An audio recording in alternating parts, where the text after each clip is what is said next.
Okay, we are making our way down the death checklist, aka the life checklist, because that is cheerier and because this stuff needs to be completed while we're still living.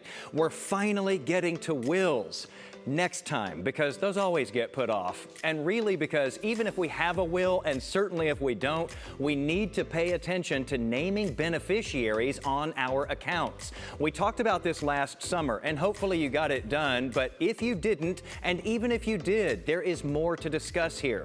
Life insurance, IRAs, CDs, 401ks, checking, savings, and brokerage accounts, all of them have forms for you to select beneficiaries. Those are the people for each account who you want to leave all or part of the account to when you die.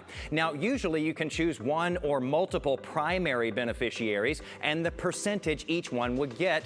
Now, in case your primary beneficiaries are also deceased when you die, some of these accounts also allow for you to choose a contingent backup beneficiary and the percentages each one of those would get. Now, depending on the account type, a beneficiary can also be called a payable on death or transferable on death designee. Some banks require you to make that selection in person at their branches. Others allow you to do this online. Now, only about a third of people surveyed realized that the person named as the beneficiary or the payable or transferable on death designee directly gets the money when they die. But they do.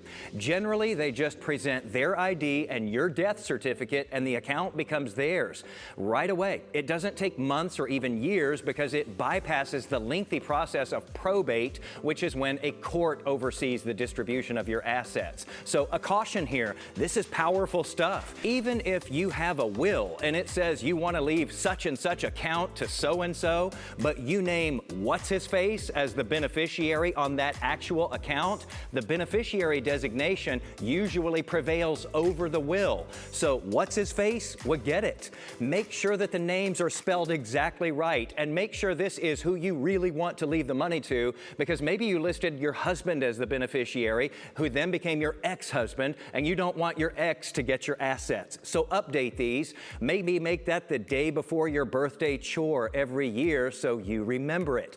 I get into some potential drawbacks in naming beneficiaries ahead tomorrow on Daybreak. And soon, I promise, wills and trusts. In the meantime, way more info on this in my latest article posted at Jason Wheeler TV on Facebook and Twitter, where I'm helping you live and die right on the money.